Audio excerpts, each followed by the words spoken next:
हरि ओम नमः शिवाय। तव्हां सभिनी हरि भक्तन के नमस्ते। ही कथा पाण श्री गुरु कृपा से हासिल करे रहा आहियूं। इन कथा के कृपा करे ध्यान से एकाग्र थी ॿुधजो। हिकिड़ो मछुआरो हो, मच्छियूं पकड़े रहियो हो तलाउ ते, तलाउ ते न, नदीअ में। उते हिकिड़ो संत उते खां गुज़रियो ऐं मछुआरे खां पुछियईं छा पियो कईं। मछुआरे चयो, गुरु मां मच्छियूं पकड़े रहियो आहियां। संत चयो, केतिरा ॼणा आहियो? हिन चयो त साईं आउं हिकिड़ो ई ॼणो आहियां, मूंखे सिर्फ़ु पंहिंजो पेट पालणो आहे, मुंहिंजो न ई को घर आहे न ई का परिवार आहे।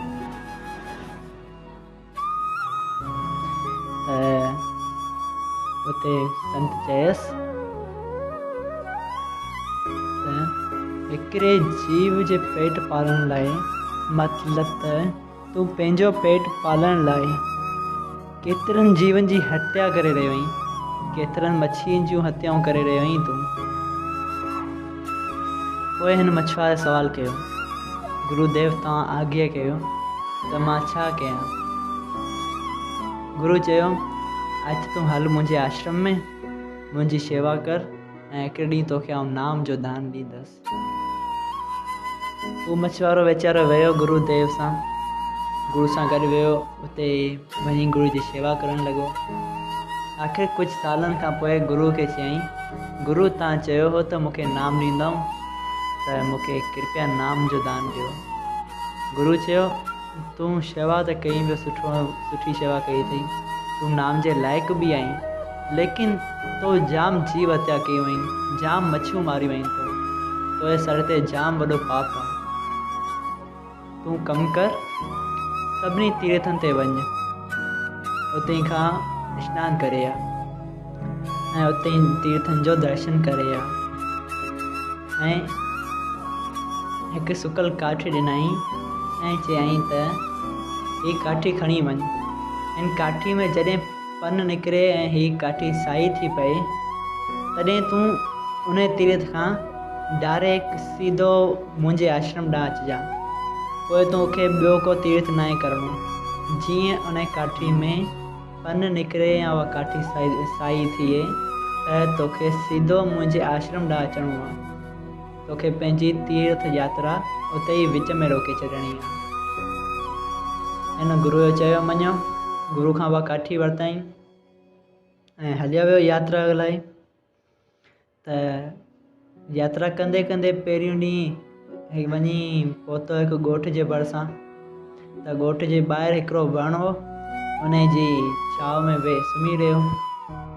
त हीउ लेटियो पियो हो त राति जो उते कुझु धारेवाल आया। धारेवालनि प्लेन पे ठाहियो। धारेवालनि जो हीउ प्रोग्राम हो त उहे सॼे ॻोठ खे सारे बाहि लॻाईंदा। धारेवालनि जी उन ॻोठ वारनि सां का दुश्मनी हुई, त उन्हनि इहो प्लेन ठाहियो, मनसूबो ठाहियो त उहे सॼे ॻोठ खे सारे बाहि लॻाईंदा ऐं ॻोठ जे हिकु हिकिड़े माण्हू खे सारींदा। त राति जो टाइम उहो माण्हू सुता पिया हुआ, धारेवाल आया ऐं इहो कमु करण जो सोचियऊं पिए। ऐं हिन मछुआरे उहा ॻाल्हि ॿुधी छॾी। त हिन मछुआरे सोचियो त हिननि खे मारींदुसि त पाप थींदो, मां पाप कोन कंदुसि। त वापसी सोचियईं, अॻे मूं घणा ई जीव मारिया आहिनि, अॻे मूं पंहिंजे पेट लाइ मारिया हुआ, हाणे ॿियनि खे बचाइण लाइ मारियां थो।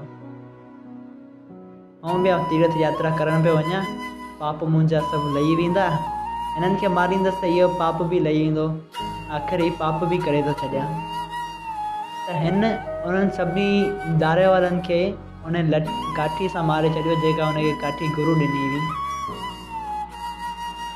ॻाल्हि खे सम्झिजो, ही उथो ऐं उन्हनि धारेवालनि जे मथां किरकी पियो ऐं उन्हनि खे मारे रतो रत करे उन्हनि खे आख़िरकार मारे छॾियईं। ही सुम्ही रहिया उन्हनि खे मारे। सुबुह उथे त ॾिसे त काठी साई थी पई आहे ऐं उन में पता निकिरी आया आहिनि, उन में पन निकिरी आया आहिनि। सभई चयो जय सिया राम।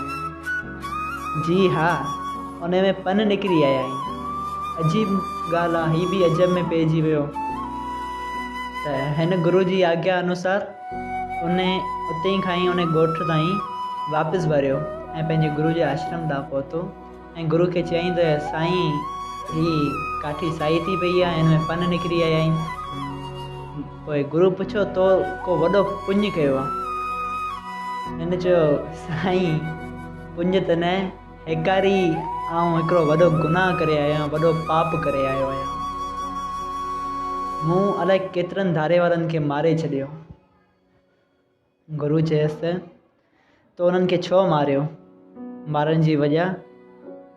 त उन मछुआरे चयो त साईं, हू धारेवाल सॼे ॻोठ खे बाहि ॾेई सारण जे मनसूबो ठाहे वेठा हुआ।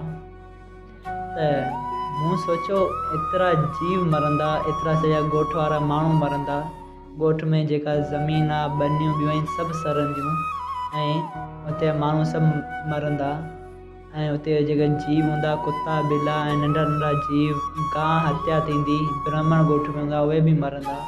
त मूं सोचियो उन्हनि सभिनी जो मरणु ऐं हिननि जो मरणु, त उन में मूंखे सुठो लॻो त मां हिननि खे मारे छॾियां। पोइ मूं उन्हनि सभिनी खे मारे छॾियो ऐं सुबुह उथमि ॾिठमि त हीअ काठी साई थी पई। गुरू चयो त तोखे पाप कोन लॻो आहे, तोखे उल्टो इन जो पुञु मिलियो आहे, छो त तुंहिंजो भाउ इहो कोन हो त तूं उन्हनि खे मारणु थो चाहीं, तुंहिंजो भाउ हो त तूं ॻोठ वारनि खे बचाइणु थो चाहीं। ॻाल्हि खे सम्झिजो, हिन जो भाउ इहो कोन हो त हुननि जी का धारे वारनि सां दुश्मनी हुई या का ज़ाती मामिलो जंहिं वजह सां हुन धारे वारनि खे मारियो। न, हिन धारे वारनि खे इन लाइ मारियो छो त हिन खे ॻोठ वारनि जी फ़िकर थी ऐं ॻोठ वारनि खे बचाइण ते चयईं, जीवन खे बचाइण ते चयईं। त गुरू चयो तोखे पुञु मिलियो हिन जो ऐं तुंहिंजा सभु पाप हिन पुञु जे चकर में सभु पाप लही विया आहिनि तुंहिंजा। हीअ तो वॾो पुञु आहे। पोइ गुरू हुनखे नाम जो दान ॾिनो। सभई चयो जय सिया राम। ॾिसो, भाउ अहमियत रखंदो आहे।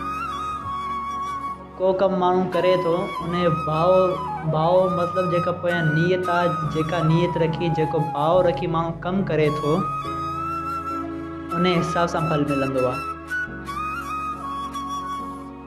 इन लाइ भाव खे शुद्ध रखो ऐं सचे प्रेम, श्रद्धा ऐं भाव सां पंहिंजे हरि भॻवान खे प्यारु कयो ऐं उन्हनि सां को न को नातो ज़रूरु जोड़ियो। भाउ ठाहियो, भेण ठाहियो, पिता धीउ पुटु कुझु बि ठाहियो, को रिश्तो जोड़ियोसि। सभई चयो जय सिया राम। अगरि तव्हां सभिनी भाइरनि ऐं भेनरुनि खे हीअ कथा सुठी लॻी हुजे त कृपा करे हिन कथा खे वधीक शेयर कजो त ॿियनि जो बि भलो थिए, तव्हांजो बि भलो थिए ऐं असांजो बि भलो थिए। सभई चयो जय सिया राम।